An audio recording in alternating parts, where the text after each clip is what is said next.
Hello friends, welcome to my channel. आज की जो आपकी क्लास है वो है ग्रुप डी की RRB group D level first. जो आपकी क्लास सामान्य विज्ञान एवं सामान्य जागरूकता की होगी। आपका पेपर ग्रुप डी का होने वाला है। एग्ज़ाम डेट अभी नहीं आई है, तो ये उसी के प्रीवियस ईयर क्वेश्चन पेपर हैं जो आपकी परीक्षा में अभी तक पूछे गए हैं। तो सबसे पहले आपका सामान्य विज्ञान में हम जीव विज्ञान की क्लास करेंगे। तो आप हमारे चैनल को सब्सक्राइब कर लीजिए ताकि कोई भी वीडियो या अपडेट आए तो आप तक पहुंच जाए।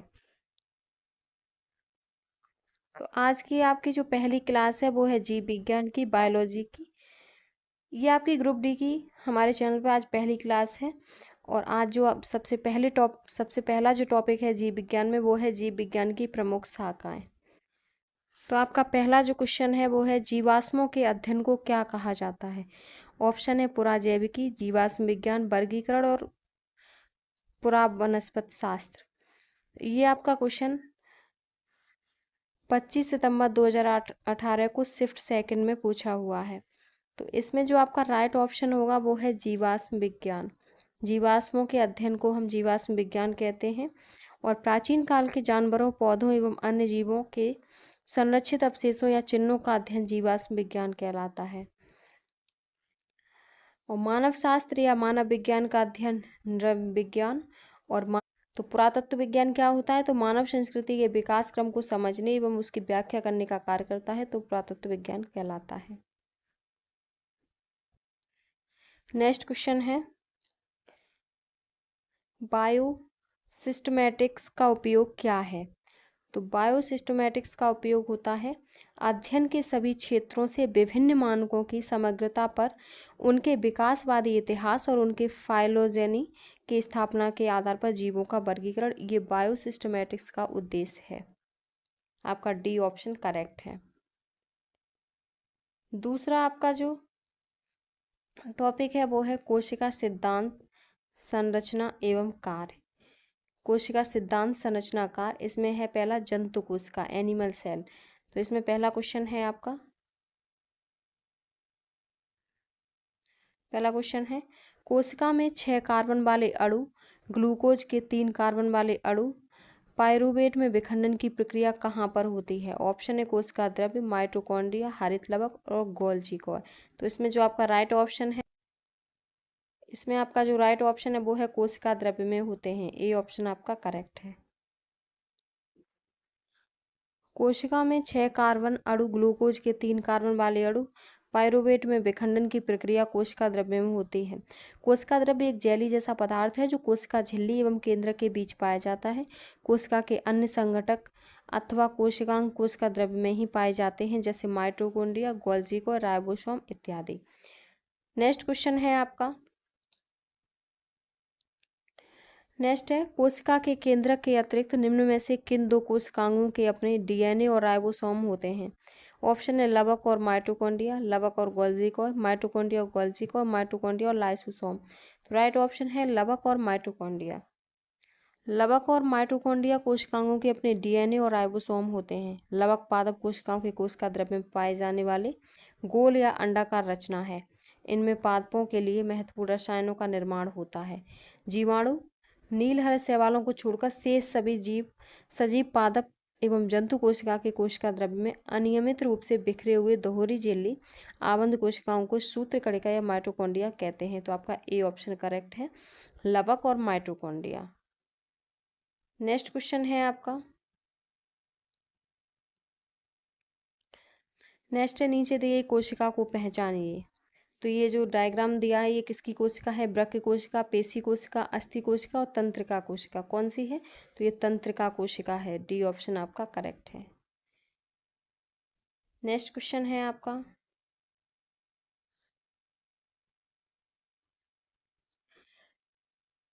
प्रोकैरियोटिक राइबोसोम की उप इकाई संरचना क्या होती है? तो होती है 50S और 40S होती है। ए ऑप्शन आपका करेक्ट है। नेक्स्ट क्वेश्चन है भोजन और अन्य पदार्थों का परिवहन ऊपर और नीचे दोनों दिशाओं में आसन सहचर कोशिकाओं की सहायता से चालनी नलिकाओं में होता है। यह प्रक्रिया क्या कहलाती है? ऑप्शन है स्थानांतरण, विसरण, बाष्पोत्सर्जन और परासरण। राइट ऑप्शन है स्थानांतरण कहलाती है। ए ऑप्शन आपका करेक्ट है। नेक्स्ट क्वेश्चन है आपका, नेक्स्ट है स्लाइडेन और स्वान द्वारा दिया गया कोशिका सिद्धांत निम्नलिखित में से किन जीवों पर लागू नहीं होता? कवकों पर, जंतुओं पर, विषाणुओं पर और शैवालों पर। तो स्लाइडेन और स्वान ने जो सिद्धांत दिया था वो विषाणुओं पर लागू नहीं होता। सी ऑप्शन आपका करेक्ट है। ये सिद्धांत कवकों, जंतुओं और शैवालों पर लागू होता है, परंतु वायरस पर ये लागू नहीं होता। सी ऑप्शन आपका करेक्ट है। नेक्स्ट क्वेश्चन है आपका, नेक्स्ट है माइटोकॉन्ड्रिया में ऑक्सीजन की मदद से पायरूवेट के विघटन के दौरान कार्बन डाइऑक्साइड के कितने अणु बनते हैं? 5, 3, 6 और 2। तो आपका राइट ऑप्शन होगा वो होगा 3। 3 अणु बनते हैं, क्योंकि माइटोकॉन्ड्रिया में ऑक्सीजन की मदद से ग्लाइकोलाइसिस के दौरान उत्पन्न पायरूवेट कोशिका में ऑक्सीजन उपलब्ध करने पर सभी हाइड्रोजन परमाणु को चरणबद्ध रूप से ऑक्सीकरण से गुजरता है और 3 अणु का उत्पादन करता है। तो आपका बी ऑप्शन करेक्ट है, 3 अणु बनते हैं। नेक्स्ट क्वेश्चन है आपका,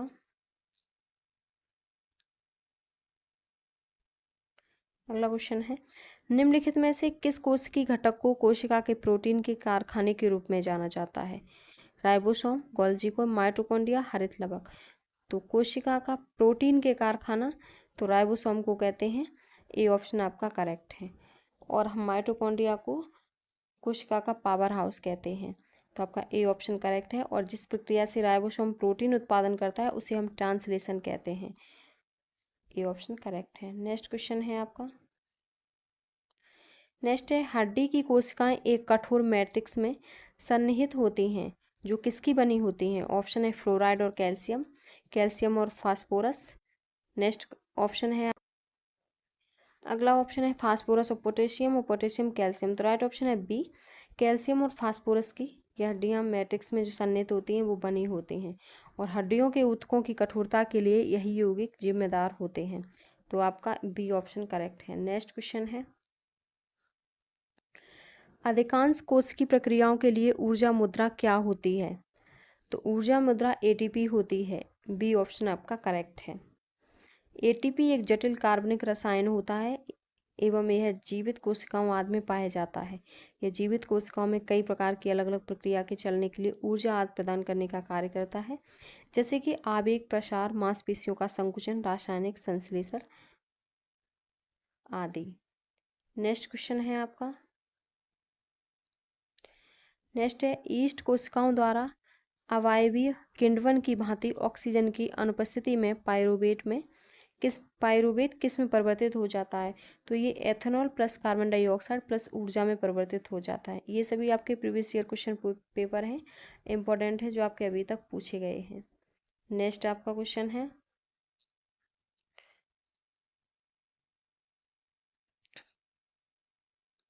नेक्स्ट क्वेश्चन है ऑक्सीजन की मदद से पायरूवेट का विघटन किस में होता है? ऑप्शन है क्लोरोप्लास्ट, कोशिका द्रव्य, माइटोकॉन्ड्रिया और केंद्रक द्रव्य। राइट ऑप्शन है माइटोकॉन्ड्रिया में ऑक्सीजन की मदद से पायरूवेट का विघटन होता है। सी ऑप्शन आपका करेक्ट है। पायरूवेट कई उपापचय पथों में से एक प्रमुख बायोमोलिक्यूल है। यह ग्लाइकोलाइसिस के प्राथमिक उत्पाद के रूप में सबसे उल्लेखनीय है। ग्लाइकोलाइसिस जैव रासायनिक प्रक्रियाओं की एक श्रृंखला है जो ग्लूकोज के एक अणु को पायरूवेट के 2 अणुओं में परिवर्तित करती है। माइटोकॉन्ड्रिया को कोशिका का पावर हाउस और इसकी खोज अल्टमैन ने 1886 ईस्वी में की थी। तो माइटोकॉन्ड्रिया की खोज अल्टमैन ने 1886 ईस्वी में की थी। तो आपका सी ऑप्शन करेक्ट है, माइटोकॉन्ड्रिया। नेक्स्ट क्वेश्चन है मानव कोशिकाओं में ग्लूकोज के विघटन द्वारा ऊर्जा का निर्माण होता है। ग्लूकोज के विघटन के लिए इनमें से किसकी आवश्यकता होती है? ऑप्शन है ऑक्सीजन, कार्बन डाइऑक्साइड, नाइट्रोजन और हाइड्रोजन। राइट ऑप्शन है ए ऑक्सीजन। मानव कोशिकाओं में ग्लूकोज के विघटन द्वारा ऊर्जा का निर्माण होता है। ग्लूकोज के विघटन के लिए ऑक्सीजन की आवश्यकता होती है। ए ऑप्शन आपका करेक्ट है। नेक्स्ट क्वेश्चन है आपका, एटीपी का पूर्ण रूप क्या है? तो एटीपी की फुल फॉर्म क्या होती है? तो एडिनोसाइन ट्राइफॉस्फेट होती है। ये ऑप्शन आपका करेक्ट है। नेक्स्ट क्वेश्चन है आपका,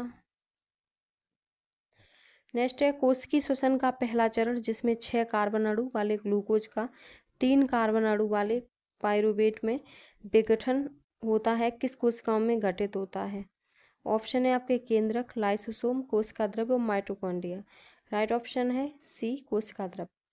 संपूर्ण कोश की श्वसन को दो अवस्थाओं में अवायवीय श्वसन तथा वायवीय श्वसन में विभाजित किया जाता है। और अवायवीय श्वसन श्वसन का प्रथम चरण है जिसके अंतर्गत 6 कार्बन वाले अणु का विखंडन ऑक्सीजन की अनुपस्थिति में होता है। इस क्रिया द्वारा एक अणु ग्लूकोज से 2 अणु पायरुवेट 3 कार्बन वाले अणु का निर्माण होता है। यह प्रक्रिया कोशिका द्रव्य में होती है तथा इसका प्रत्येक चरण विशिष्ट एंजाइम के द्वारा उत्प्रेरित होता है। तो आपका सी ऑप्शन करेक्ट है, कोशिका द्रव्य।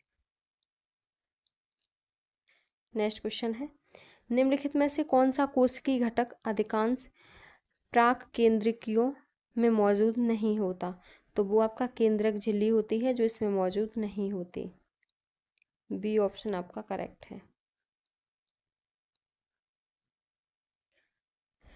और कोशिका के केंद्रक का वह कोशिकीय घटक जो अधिकांश प्राकेंद्रकियों में मौजूद नहीं होती उसे केंद्रक झिल्ली कहते हैं। यह दोहरी परत की एक झिल्ली है जो केंद्रक को चारों ओर से घेरे रहती है, जिसमें से बाहरी झिल्ली अंतःप्रदब्बी जालिका से जुड़ी होती है जिस पर राइबोसोम भी पाए जाते हैं। कोशिका में केंद्रक की खोज रॉबर्ट ब्राउन ने 1831 ईस्वी में की थी, जो कोशिका का नियंत्रण करती है। तो आपका बी ऑप्शन करेक्ट है, केंद्रक झिल्ली। नेक्स्ट क्वेश्चन है, निम्नलिखित में से कौन सी मानव कोशिका अपने आकार को बदलने की क्षमता रखती है? ऑप्शन है यकृत कोशिकाएं, आरबीसी, डब्ल्यूबीसी, मस्तिष्क कोशिकाएं। राइट ऑप्शन है सी, डब्ल्यूबीसी, वाइट ब्लड सेल, श्वेत रक्त कोशिकाएं। ये अपने आकार को बदलने की क्षमता रखती हैं और जो संक्रमण से लड़ने में मदद करती हैं, इन्हें ल्यूकोसाइट्स भी कहा जाता है। तो आपका सी ऑप्शन करेक्ट है, डब्ल्यूबीसी। नेक्स्ट क्वेश्चन है आपका,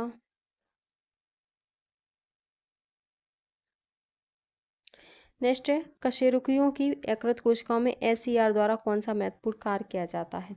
तो वो आपका औषधियों और विषों का निराविषीकरण किया जाता है। और एसईआर की फुल फॉर्म है स्मूथ एंडोप्लाज्मिक रेटिकुलम नामक पदार्थ स्थापित होता है तथा एक चिकनी झिल्लीनुमा परत पाई जाती है जिसका मुख्य कार्य है औषधियों और विषों का निराविषीकरण या निर्मुक्त करता है। तो ए ऑप्शन करेक्ट है। नेक्स्ट क्वेश्चन है आपका, एटीपी के टर्मिनल लिंक को तोड़ने के लिए पानी का उपयोग करने पर कितनी ऊर्जा उत्सर्जित होती है? तो वो आपकी 30.5 किलो जूल प्रति मोल उत्सर्जित होती है। बी ऑप्शन आपका करेक्ट है। यह ऊर्जा एटीपी के हाइड्रोलिसिस की प्रक्रिया से प्राप्त होती है जिसे एटीपी एक अणु एरोनोसिस डाइफॉस्फेट और एक अणु अकार्बनिक फास्फेट में टूट जाता है। इस प्रक्रिया के दौरान एक उच्च ऊर्जा फॉस्फेट बंधन टूट जाता है जिससे ऊर्जा निकलती है और जो कोशिकीय कार्य को चलाने के लिए उपयोग की जा सकती है। तो आपका बी ऑप्शन करेक्ट है। नेक्स्ट क्वेश्चन है,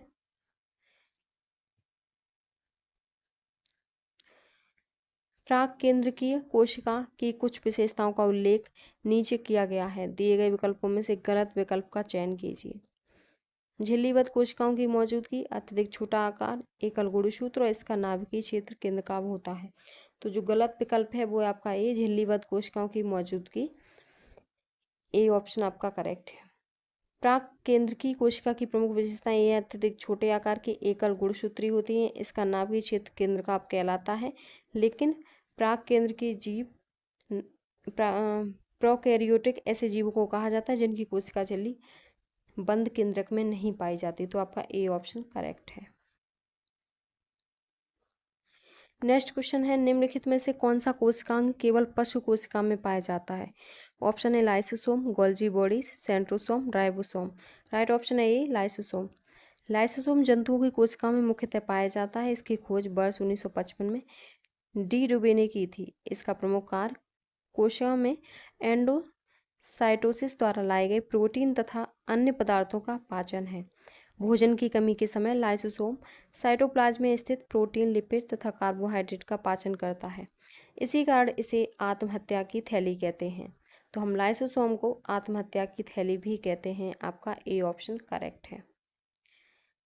अगला आपका जो टॉपिक है वो है पादप कोशिकाएं, प्लांट सेल। इसमें आपका पहला क्वेश्चन है, प्लांट सेल में किसी पादप में मोटी कोशिका भित्ति वाली ऐसी कोशिकाएं हमें कहाँ मिल सकती हैं? ऑप्शन है बाह्य त्वचा, जाइलम में, विभज्योतक में और फ्लोएम में। तो फ्लोएम में मिल सकती हैं, जिनकी कोशिका भित्ति वाली ऐसी कोशिकाएं जो हमें कहाँ मिल सकती है, जिनकी किसी पादप में मोटी कोशिका भित्ति होती है, तो वो हमें फ्लोएम में मिलती है। डी ऑप्शन आपका करेक्ट है। नेक्स्ट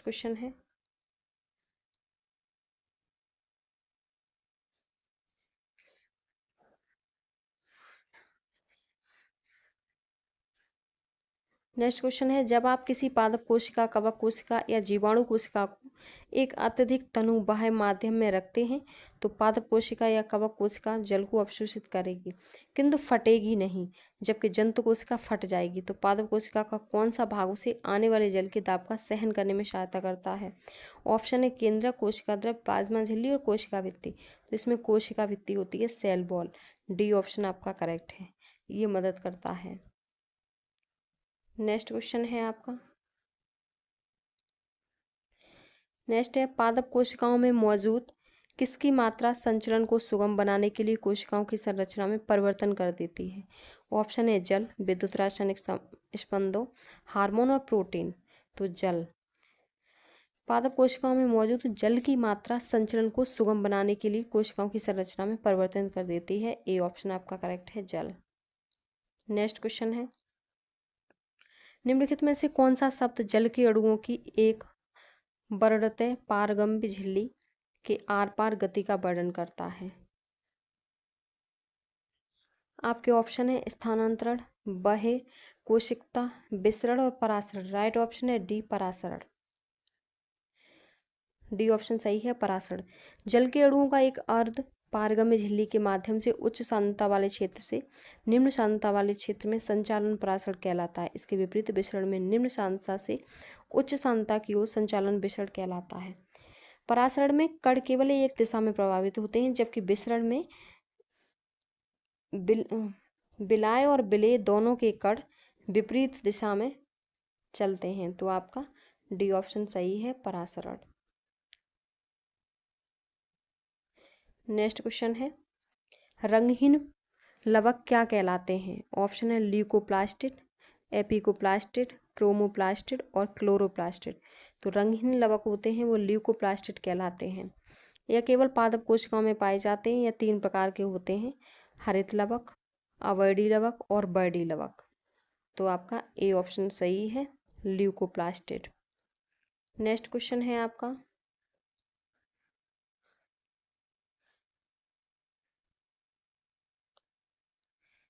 नेक्स्ट क्वेश्चन है, नीचे दिए गए चित्रों ए और बी में 2 प्रकार के कोशिका विभाजनों को दर्शाया गया है। इसके संबंध में कौन सा विकल्प निम्न प्रश्नों का सही उत्तर प्रदान करता है? पहला है ऑप्शन कोशिका विभाजन के प्रकार क्या है, और दूसरा है विभाजन बी कब और कहाँ होता है। तो इसमें जो ऑप्शन है वो है, इसमें आपका सी ऑप्शन सही है। ए समसूत्री विभाजन है और बी अर्धसूत्री विभाजन है। दूसरा है युग्मकों के निर्माण के लिए जनन कोशिकाओं में अर्धसूत्री विभाजन होता है। तो सी ऑप्शन आपका करेक्ट है। नेक्स्ट क्वेश्चन है आपका,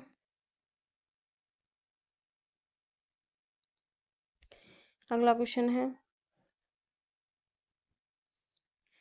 पादप कोशिका में श्वसन क्रिया जिसमें वे ऑक्सीजन ग्रहण करते हैं और भोजन से ऊर्जा और कार्बन डाइऑक्साइड मुक्त करते हैं, कहाँ होती है? ऑप्शन है रसथानी, हरित लवक और माइटोकॉन्ड्रिया, पर ऑक्सीसोम और माइटोकॉन्ड्रिया। राइट ऑप्शन है डी, माइटोकॉन्ड्रिया में होती है। डी ऑप्शन आपका करेक्ट है। नेक्स्ट क्वेश्चन है, उस प्रक्रिया का नाम बताएं जिसके माध्यम से कोशिका झिल्ली में गैसीय विनिमय होता है। ऑप्शन है एंडोसाइटोसिस, परासरण, विसरण और अवशोषण। राइट ऑप्शन है सी, विसरण। सी ऑप्शन आपका करेक्ट है, विसरण होता है। नेक्स्ट क्वेश्चन है आपका,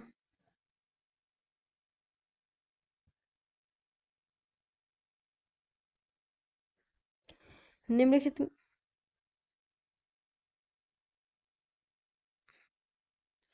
नेक्स्ट क्वेश्चन है आपका, निम्नलिखित में से कौन से कोशिकांग केवल पादपों में पाए जाते हैं? ऑप्शन है माइटोकॉन्ड्रिया, लाइसोसोम, रसधानी और लवक। तो डी ऑप्शन आपका सही है, लवक केवल पादपों में पाए जाते हैं। लवक केवल पादपों में पाए जाते हैं। लवक पादप कोशिकाओं के कोशिका द्रव्य में पाए जाने वाले गोल या अंडाकार रचना है। 3 प्रकार के होते हैं, हरित लवक, अवर्डी लवक और वर्डी लवक। और माइटोकॉन्ड्रिया पौधों और जंतुओं कोशिकाओं में पाई जाती है। इसे कोशिका का पावर हाउस भी कहते हैं। तो आपका डी ऑप्शन करेक्ट है। नेक्स्ट क्वेश्चन है, नेक्स्ट है पर्णहरित या क्लोरोफिल वर्णक कोशिका के इनमें से किस घटक में मौजूद होता है? तो वो आपका हरित लवक में मौजूद होता है। ए ऑप्शन आपका करेक्ट है। और वर्णकों की सहायता से प्रकाश संश्लेषण क्रिया संपन्न होती है। इसमें क्लोरोफिल के अतिरिक्त जेंतोफिल और कैरोटीन वर्णक भी पाए जाते हैं।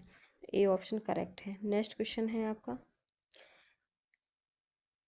नेक्स्ट है आकृति निम्नांकित आकृति में दिखाई गई पादप कोशिका में हम अपशिष्ट उत्पाद कहाँ पा सकते हैं?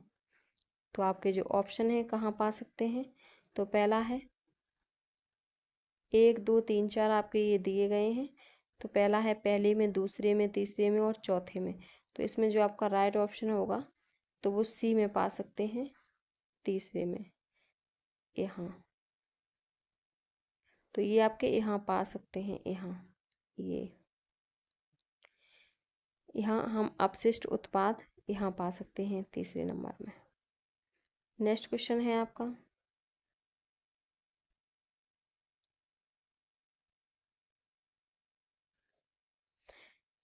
नेक्स्ट क्वेश्चन है कौन सा कोशिकांग विषाक्त पदार्थों और औषधियों के जहरीले प्रभाव को खत्म कर देता है? ऑप्शन है अंतर्द्रव्यी जालिका, राइबोसोम, गोल्जी कोशिका, माइटोकॉन्ड्रिया। राइट ऑप्शन है ए अंतर्द्रव्यी जालिका। अंतर्द्रव्यी जालिका या एंडोप्लाज्मिक रेटिकुलम सुकेंद्रक कोशिकाओं में स्थित एक झिल्लीदार कोशिकांग है। इनका प्रमुख कार्य विषाक्त पदार्थों और औषधियों को जहरीले प्रभाव को खत्म कर देना है। तो आपका ए ऑप्शन करेक्ट है। नेक्स्ट क्वेश्चन है निम्नलिखित में से कौन सा पादप कोशिकाओं में स्टार्च, प्रोटीन और तेल कणिकाओं का संग्रहण करता है? तो वो आपका अवर्डी लवक है। बी ऑप्शन आपका करेक्ट है। और ये 3 प्रकार के होते हैं, ल्यूकोप्लास्ट, क्रोमोप्लास्ट और क्लोरोप्लास्ट। तो बी ऑप्शन आपका करेक्ट है। नेक्स्ट क्वेश्चन है निम्नांकित चित्र में दिखाई गई कोशिका पादप में कहाँ पाई जाती है? सेल वॉल, साइटोप्लाज्म, न्यूक्लियस और वैक्यूल। तो इसमें जो कोशिका पादप में कहाँ पाई जाती है, तो वो आपकी जड़ में पाई जाती है। ऑप्शन है प्ररोहशिरे, बीस और जाइलम। तो राइट ऑप्शन होगा आपका जड़। डी ऑप्शन आपका करेक्ट है, जड़ में पाई जाती है। नेक्स्ट क्वेश्चन है रक्षक या गार्ड कोशिकाएं किस प्रक्रिया में शामिल होती हैं? ऑप्शन है बाष्पोत्सर्जन, परिसंचरण, भोजन का परिवहन और अनुवर्ती संचरण। राइट ऑप्शन है बाष्पोत्सर्जन।